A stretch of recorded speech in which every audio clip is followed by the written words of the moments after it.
Merci d'être venu jusqu'ici dans cette très belle région de Normandie, la région du Camembert, mais pas que.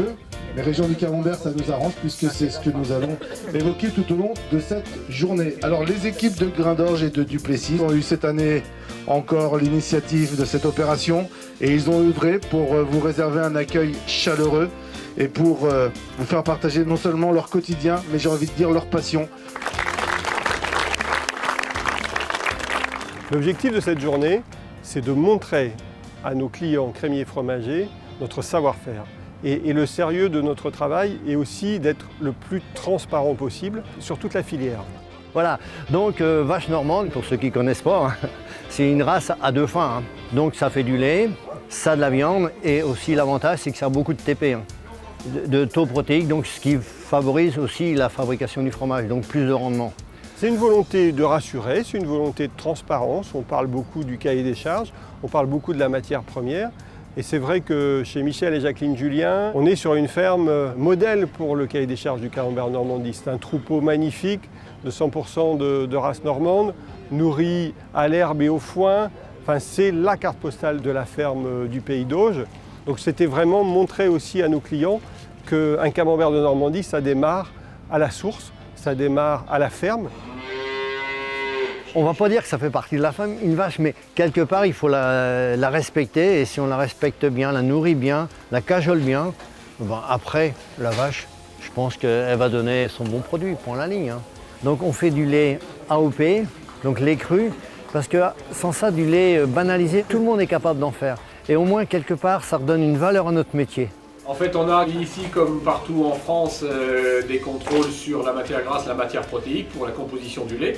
Et après, dans nos filières AOP et notamment le lait cru, on a des contrôles supplémentaires sur l'aspect sanitaire. Et là, on va viser les pathogènes pour l'homme. Si le tank est contaminé en Escherichia coli, le laitier ne prendra pas le lait pour une tournée lait cru. On fera passer une autre tournée pour ramasser en destination pasteurisée.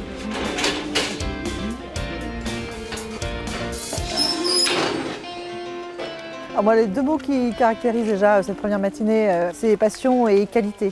Je suis impressionnée par leur organisation, c'est hyper carré et puis c'est extrêmement rassurant pour nous de voir effectivement comment on obtient un lait de qualité et tout ce qui est mis en œuvre en amont de leur part pour effectivement fournir un lait qui fabriquera de bons fromages. C'est très très impressionnant. Ça donne une ouverture d'esprit, c'est très important de découvrir, je vous dis, le monde de base, la production, le travail de ces gens-là. L'environnement d'une ferme qui est quand même à grande échelle, c'est très propre, c'est très réglementé, les choses sont bien contingentées et il y a une organisation qui est parfaite. Alors, on va débuter dans quelques instants les ateliers. Le premier atelier, c'est le moulage. Ensuite, moi j'ai le plaisir de vous accueillir dans les halloirs, parce qu'après le moulage, le démoulage, le salage, on parlera de l'affinage un petit peu ensemble. Et il y a ensuite un atelier de dégustation avec 4 niveaux d'affinage qui vous seront proposés.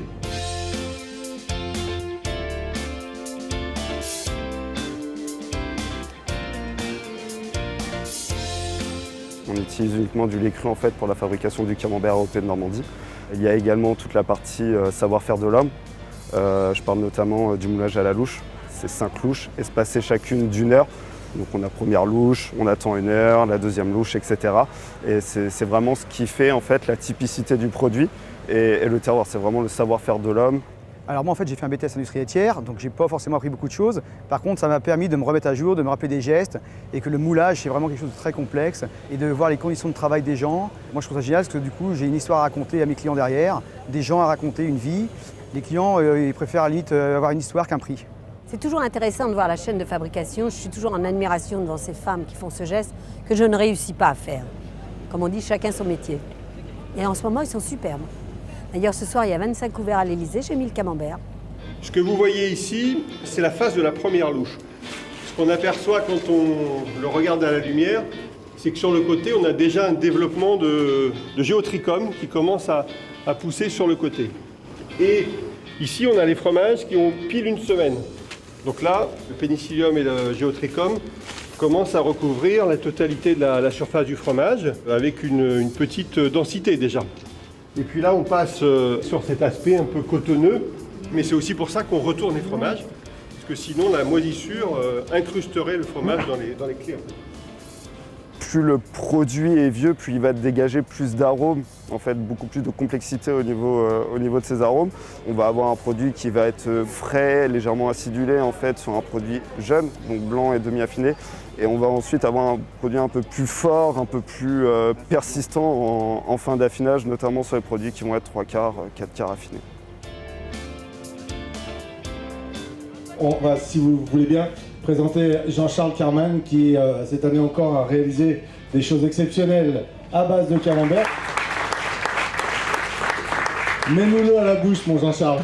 C'est compliqué, vaut mieux goûter tout à l'heure, mais on a travaillé sur les affinages et surtout le but du jeu de ce matin, c'était de trouver des assemblages capables d'être faits par tout le monde et pas seulement par les cuisiniers. Et c'est une belle équipe là dans votre fromagerie, hein. Vous avez vu un petit peu? Il y a du monde, et bien voilà, on renforce les équipes. Rendez-vous tout à l'heure pour déguster, merci beaucoup. Ici, on est sur une recette spéciale Noël. C'est relativement simple. Le camembert grain d'orge a été frotté, macéré pendant 3 jours avec un alcool de bourgeon de sapin. Ensuite, j'ai récupéré cet alcool que j'ai mixé avec un beurre pommade. On a chemisé le fromage et on l'a simplement pané avec une chapelure de pain d'épices. Et ça, spécial Noël. Alors ici,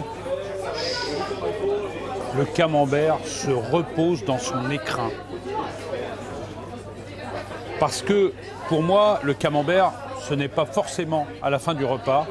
J'ai décidé de le camoufler dans un écrin de pâte à croissant.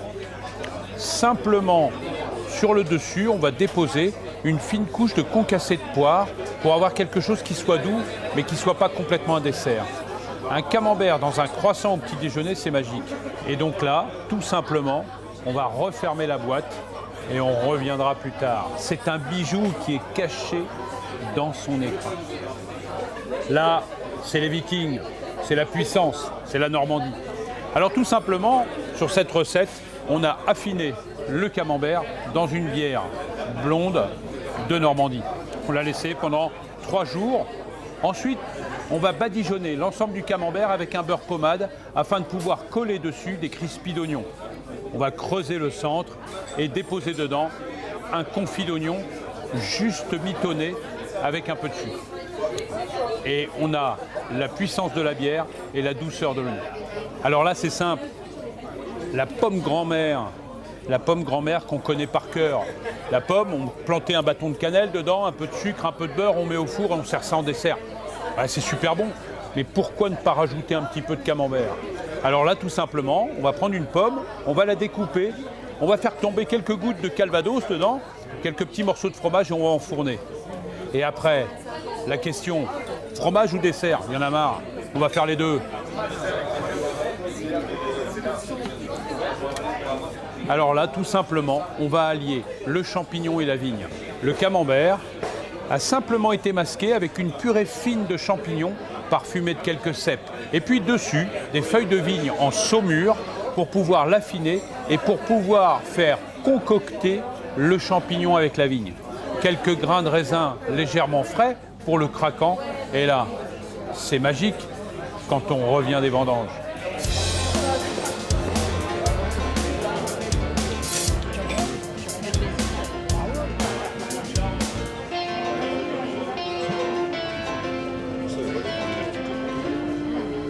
Frédéric Martin, j'ai le grand plaisir de te faire chevalier dans notre confrérie du camembert.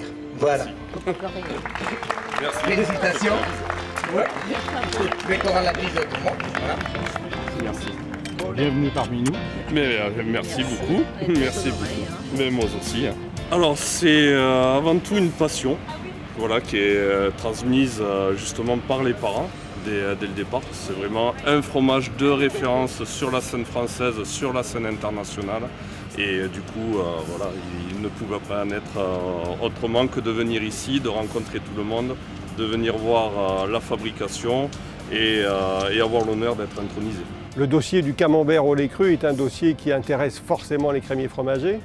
Est-ce que ce sera toujours du lait cru? Oui, à Saint-Loup, ce sera toujours du lait cru. Est-ce que ce sera toujours moulé à la louche? Oui, à Saint-Loup, ce sera toujours moulé à la louche. Et je pense que d'ouvrir le débat sur ce que devient le camembert de Normandie et ce que devient le véritable camembert de Normandie était tout à fait porteur cette année. Mais on voulait aussi célébrer avec eux notre médaille d'or au concours général agricole. Et c'est vrai que c'était une belle occasion de faire la fête. Et je pense que c'est une vraie réussite. Oui.